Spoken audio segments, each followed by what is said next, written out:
2014년 6월 22일입니다. 날이 완전히 엿이죠. 김 교수님 지난주에 한국 돌아가셨고요. 잘 도착하셨다고 메일을 저한테 보내주셨어요. 그러시면서 하루 세끼 오 교수님이 차려주는 밥상을 잘 받아먹고 있다고. 얼마나 좋으실까. 그렇죠. 몇 년 동안이에요 벌써. 여기서 혼자서 밥을 해결해야 된다고 하는 그것으로부터 탈출하셨죠. 이번 주 지나고 나면 다음 일요일은 신 교수님 가정이 이곳에서 마지막 일요일이라고 합니다. 그리고 그 다음 주일은 또 박 교수님 가정이고요. 그러면 이제 잠시 제가 십자가 깎기는 좀 쉬어도 될 것 같아요. 8월 달에 상수 씨가 한다고 그랬죠? 지난주에 윤태영 박사님 여기 왔었어요. 그래서 저하고 같이 저녁을 먹었는데 저한테 이런 얘기를 하더라고요. 아무래도 학교로 가야 되겠습니다. 지금 직장 생활을 하고 있는데 학교로 가야 되겠습니다. 그래야 몇 년 만에라도 한 번씩 이곳에 와서 좀 숨도 쉬고 그럴 수 있을 것 같습니다. 그런 얘기를 해요. 쉽지 않죠? 개인이 인정받고 존중받는 사회가 된다고 하는 것.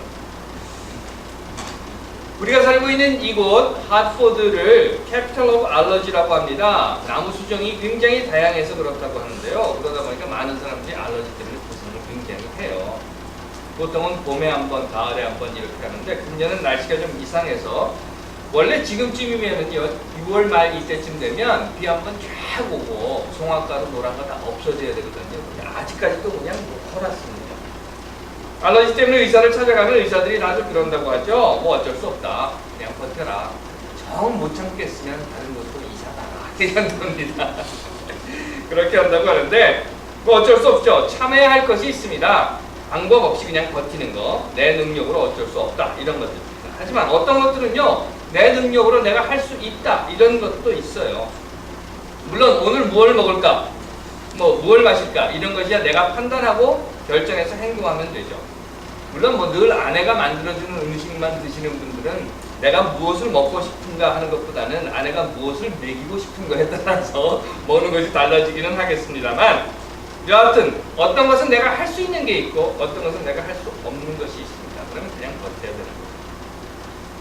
이야기 다 들으셨을 거예요. 지난주 내내 그 문창극, 이병기, 게다가 김명수까지 전교조는 노조 아닌 판결까지 이런 일련의 모습들을 보면서 저는 이런 생각을 했습니다. 내가 할 수 있는 일이 정말 없구나. 그렇지 않은가요? 내가 국정원장을 임명할 수 있는 것도 아니고 하지만 비록 내가 국무총리를 지명할 수 없고 국정원장을 임명할 수 있는 자리에 있지는 않다 하더라도 그렇다고 가만히 있을 수는 없겠죠. 내가 할 수 있는 일이 무엇인가 그것을 찾아봐야 할 것입니다. 지난주에 말씀드렸어요. 통일을 저해하고 있는 가장 큰 두 가지 요인이 있다. 그 첫째는 권력자입니다. 그래서 우리가 민족적 양심에 따라서 통일 의지를 가진 민주적인 대통령을 뽑아야 한다라고 그렇게 외치는 것이고 또 한 가지는 국민입니다. 우리 한 사람 한 사람, 우리 국민들의 무관심이라고 하는 거죠. 세월호 참사 슬금슬금 잊혀져 가고 있습니다. 특히나 요즘 월드컵에 묻혀져가는 그 사건 속에서 우리가 배운 것이 있어요. 그것은 그 세월호 안에 우리가 모두 타고 있다는 겁니다. 가만히 있어라. 입 닥치고 가만히 있어라. 누가 국무총리가 되든 누가 국정원이 되든 누가 교육부 수장이 되든 입 닥치고 가만히 있어라 하는 그 세월호 안에 우리가 타고 있다는 겁니다. 하지만 만약 우리가 입 닥치고 가만히 있으면 결국 우리 모두가 다 죽는 겁니다. 하지만 사람인지라 제 어머님이 어려서 저에게 늘 들려주신 이야기가 있어요. 무슨 말인가 하면 소도 한 번 빠진 구덩이에는 다시 빠지지 않는다. 그런데 사람은 또 빠지죠. 왜? 잊어버리죠. 잊지 말아야 할 것은 잊지 맙시다. 기도할게요. 하나님 우리가 할 수 없는 것들이 있습니다. 하지만 우리가 할 수 있는 것들도 있습니다. 잊지 말아야 할 것들입니다. 같은 구덩이에 또 빠지지 않도록 반드시 기억하게 하옵소서. 아멘. 자, 2014년 6월 22일 6월의 네 번째 일요일입니다. 어느 날 예수가 바닷가에서 제자들에게 이런 말을 했다고 해요. 마가복음서에 나오는 이야기인데요. 제가 읽어드리면 이렇게 되어 있습니다. 예수께서 그들에게 말씀하셨다. 사람이 등불을 가져다가 말 아래나 침상 아래에 두겠느냐 등경 위에다가 두지 않겠느냐. 숨겨둔 것은 드러나고 감추어둔 것은 나타나게 마련이다. 들을 귀가 있는 사람은 들어라.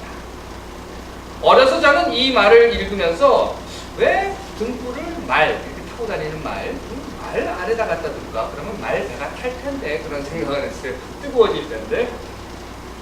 우리가 가지고 있는 이 성경이 번역이 여러 번 되었습니다. 그런데 예전부터 가지고 있었던 개역 성경이라고 하는 것이 번역을 그때 사람들이 했던 말, 또 뭐 좀 복잡한 말들을 많이 썼어요. 그래서 개역 성경을 그대로 보면 이게 무슨 말인지 이해가 안 되는 분들이 많습니다. 이것도 마찬가지예요. 말 아래라고 하는 것인데 타고 다니는 말이 아니라 한 말, 두 말, 뒷박이라고 하는 이야기죠. 그래서 다시 보시면은요, 등불이지 않습니까? 등잔에 이렇게 불을 붙이는 등불. 이 등불을 켜는 이유는 등불을 켜서 이렇게 놓고 뒷박으로 덮으려고 하는 게 아니다 하는 거예요. 또 침상 아래, 침대 밑에다 이렇게 숨겨 놓으려고 그래서 등불을 켜는 것이 아니라 등불을 켜는 이유는 뭔가 하면 등경, 그래서 어디 이렇게 높은 데 있지 않습니까? 그 높은 데다 올려놓기 위해서 등불을 켜는 것이다. 여기 높은 곳에 올려놓음으로 해서 모든 곳에 다 이렇게 등불이 비춰지면서 보여지게 하기 위해서 등불을 올려놓는 것이다 라고 예수가 이야기했다는 겁니다. 그러면서 앞에서 말씀드린 것처럼 이렇게 높은 곳에다가 등불을 켜서 올려놓으면 숨겨둔 것, 그러니까 어디 구석에 숨겨두었다 하더라도 그 등불로 인해서 밝게 드러나게 되고, 감추어둔 것, 어디에 감춰두었다 하더라도 등불을 높이 켜서 이렇게 비춰보면 다 나타나 보이게 되는 것이 이치다라고 이야기한다는 겁니다. 그리고 한 말씀 더, 들을 귀 있는 자는 들어라. 하긴 뭐 귀 없는 사람이 어디 있겠어요? 누구나 다 귀가 있을 겁니다. 그럼에도 들을 귀는 귀인데 들을 수 있는 귀, 그 듣는 귀를 가진 사람들은, 소리가 아니라 말을 들을 수 있는 귀를 가진 사람들은 새겨들어라, 이렇게 이야기했다는 겁니다. 혹시 아십니까 여러분? 아내들이 남편에게 하는 컴플레인 중에서요, 상위권에 이런 게 있다고 해요. 도대체 우리 남편은 내 말을 안 들어요. 그러십니까? 여기 사모님들 그런 생각이 드십니까? 그래서 간덩이 부은 남편 1위가 뭔가 하면요, 이거예요. 아내 앞에서 처갓집 흉보는 남자, 이겁니다. 그리고 2위가 아내가 신나게 뭔가 말을 하고 있는데 대꾸 안 하는 남자랍니다. 왜? 귀는 있는데 들리지 않는다는 거죠. 들을 귀가 없어서. 아마 이 현상이라고 하는 것은 동서고금을 막론하고 예수 때에도 마찬가지였나 봅니다. 그러니 예수가 들을 귀 있는 사람이라는 표현을 썼던 것은 아닌가 싶어요. 여기 남편 되시는 여러분들, 어느 날 아내가요, 더 이상 여러분들에게 아무 말도 하지 않게 되면 그때는 정말 돌이킬 수 없는 사태에 직면하시게 됩니다. 그러므로 아내가 무언가 여러분들께 말을 할 때는 잘 들어주십시오. 자, 그건 그렇고 다시 위로 올라가서 보면 이 이야기입니다. 숨겨둔 것은 드러나고 감추어둔 것은 나타나기 마련. 반드시. 여러분들 뉴스 보셨을 거예요. 지난주에 그 김명수 교육부 장관 후보, 그 이야기가 인터넷상에 파다하게 퍼졌습니다. 제자 논문을 자기 명의로 바꿔서 연구비를 가로챘다는 것인데, 그것도 한두 번이 아니라 수없이 아주 상습적으로 했다고 합니다. 그리고 그 부인 회갑에 선물을 줬대요. 보셨죠? 편지와 같이 선물을 줬는데 편지에는 이렇게 썼다고 합니다. 적은 금액이지만 남편이 아끼고 절약해서 당신을 위해 모은 것이니 당신 편한 대로 쓰십시오. 그리고 수표를 넣어줬는데 얼마인가 하면 1,000만 원. 그런데요, 그 수표가 발행된 은행 지점이 바로 가로챈 연구비가 입금되는 그 지점이었다는 겁니다. 한국교원대 농협출장. 그런데 이걸 어떻게 알았느냐 하는 거예요. 도대체 이게 도대체 어떻게 드러났느냐 하는 건데, 이 김명수 가족 중에 누군가가 자랑을 하려고 그 수표와 편지를 그대로 이렇게 해서 사진을 딱 찍어가지고 자기 블로그에 올려놨답니다. 그래서는 그게 들통이 난 거예요. 여기 계시는 교수 사모님들, 수표 받으시더라도 절대로 사진 찍어서 올려놓지 마십시오. 그러시죠? 사진 찍더라도 나도 1,000만 원짜리 한번 받아봤으면 좋겠다, 그런 생각 드실 거예요.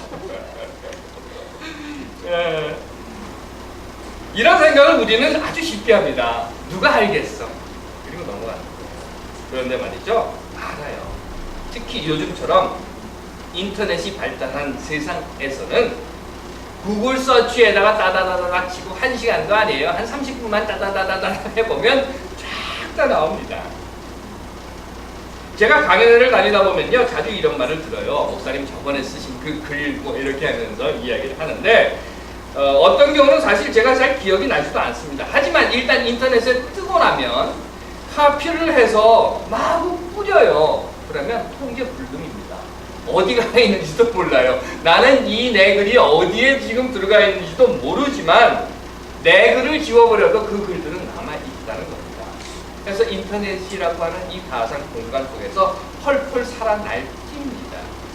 꼬리에 꼬리를 물고 또 카피되고 재생산되고 숨겨둔 것이요? 그런 거 없어요. 그래서 누군가 후보자가 나타나면 다 찾아지는 겁니다. 기자들이 어디 들어가서 다다다다닥 치고 뭐 또는 그 일반 인터넷에 있는 리서처들이 다다다닥 치고 하면 결국 어떤 것도 나왔어요? 문창극 역시 교회에서 했다는 말, 동영상이 그대로 찍혀서 드러납니다. 아무리 감추려 해도 감출 수 없는 것이야. 그런데 저는 참 희한한 게 있어요. 사실 이해가 안 되는 것이 하나 있는데 왜 다른 사람들은 다 아는데 박근혜만 모를까? 박근혜는 왜 그걸 모를까 하는 거예요. 그래서 생각을 해봤습니다. 아, 컴퓨터가 없어서 그런가 보다. 박근혜 컴퓨터 사주기 녹음 운동이라도 해볼까 하고 생각을 했는데 여하튼 간에 다윗이라고 하는 사람이 있었습니다. 이스라엘의 왕이죠. 여러분들이 너무도 잘 아는 다윗. 이 유대 사람들은 다윗의 별이라고 하는 이렇게 별을 달고 다니지 않습니까? 그들의 국기에도 그 다윗의 별이라고 하는 별을 붙여놓고요. 그런데 이 다윗이요, 사실은 상당히 더러운 사람입니다. 권력 유혹에 빠져서 하루는요, 이 다윗이 자기 수하 장군인 우리아의 아내 밧세바를 훔쳐봅니다. 그리고 그 훔쳐본 결과는 무엇이었는가 하면 자기 궁으로 몰래 불러다가 하룻밤 정을 통하는 거예요. 정을 통했습니다. 그것도 다른 사람이 아니라 자기의 오른팔, 왼팔이라고, 그래서 자기에게 충성을 다 바친 장군인 우리아의 아내입니다. 그런데 얼마 지나고 나니까 밧세바에게서 조용히 연락이 왔어요. 뭐라고 연락이 왔는가 하면 왕이시여, 내가 당신의 아이를 가졌습니다. 걸렸다. 이렇게 됩니다. 그러자 다윗이 어떻게 하는가 하면요, 아주 더러운 계략을 짭니다.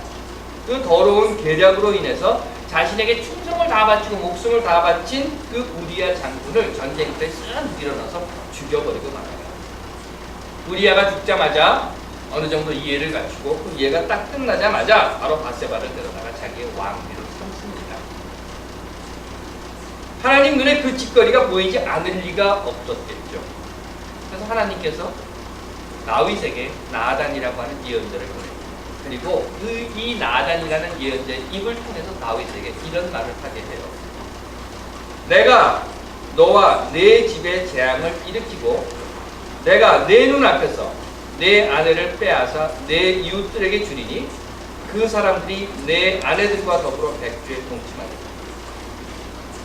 똑같이 갚아줍니다 하는 이야기죠. 그리고 난 다음에 이렇게 이야기합니다. 너는 비록 몰래 그러한 일을 하였지만 나는 대낮에 온 이스라엘이 바라보는 앞에서 이 일을 합니다. 저는 아이들과 버스 안에서 장난을 잘 쳐요. 그러다 보니까 아이들도 저하고 장난을 잘 칩니다. 그런데 어느 정도 그 장난의 도가 넘어서면, 그래서 아이들이 뭐 버스 안에서 의자를 건너뛴다거나 바닥으로 둥근다거나 이렇게 되면 위험할 때가 있어요. 그래서 그런 정도까지가 되면 제가 이렇게 이야기합니다. 자, 이제 그만, 그 이상 넘어가면 위험하다. 근데 아이들은요, 일단 한번 발동이 걸리면 이게 멈출 줄을 몰라요. 그냥 마구 넘어갑니다. 그러면 제가 이렇게 말합니다. 자, 이제 1분 후에 카메라를 켠다.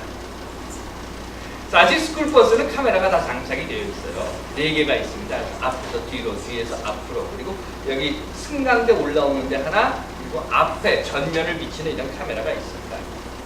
그래서 모두 녹화하게 되어 있어요. 물론 고장나서 안 되기도 하지만 여하튼 간에 카메라가 있습니다. 그런데 그 카메라 밑에 보시면 이렇게 빨간 등이 하나 있어요. 그 등이 뭔가 하면 카메라가 켜졌다라고 하면서 나타내 보이는 거예요. 평소에는 그 스위치를 안 켜고 다닙니다. 물론 그 스위치를 켜도 카메라가 고장나면 녹화되지는 않지만 평소에는 그 빨간불이 안 들어와 있어요. 그러다가 아이들이 너무 떠들고 통제가 안 될 것 같으면 제가 이렇게 이야기하는 거예요. 앞에서 말씀드린 거죠. 자, 1번. 그리고 숫자를 셉니다. 뭐 10 정도를 세고 난 다음에 이렇게 이야기를 해요. Hey guys, you are on camera. 그리고 스위치를 탁 키면 빨간불이 딱 들어옵니다. 그러면 아이들이 순간적으로 사사사사사 하고 자리에 다 앉아버려요. 왜 그럴까? 내가 지금 이렇게 행동하고 있다는 것을 여기 있는 우리들이 아닌 누군가가 볼 수 있게 되었다는 것을 인식하게 되기 때문입니다. 삶의 흔적이라고 하는 것이 있죠. 아무리 감추려고 해도, 아무리 숨기려고 해도 앞에 예수가 이야기한 것처럼 숨겨둔 것은 드러나고 감추어둔 것은 나타나기 마련입니다. 들을 귀 있는 사람은 하나님께서 사랑하시는 여러분, 그래서 우리는 정말 잘 살아야 합니다. 내일, 모레, 10년, 20년 혹시 압니까? 여기 계신 분 중에 누가 또 총리 지명 받으실지 잘 살아야 합니다. 총리 후보가 아니더라도 총리 지명을 받지 않는다 하더라도 우리 아이들 보기에 세상 앞에서 부끄럽지 않게 정말 잘 살아야 합니다. 숨겨둔 것은 드러나고 감추어둔 것은 나타나게 되어 있습니다. 예수의 말입니다. 들을 귀 있는 자는 들어. 하나님께서 사랑하시는 여러분, 잘 삽시다. 기도하겠습니다. 하나님, 잘 살아야겠습니다. 우리를 지켜보고 있는 그 누군가가 있다는 것을 우리는 압니다. 그런데 그게 잘 안 됩니다. 잊어버려서 그렇습니다. 늘 잊지 않고 기억하게 하옵소서. 우리 앞에 카메라에 불이 켜져 있다고 하는 것을 늘 잊지 않게 하시며 우리의 삶을 돌아보게 하옵소서. 아멘.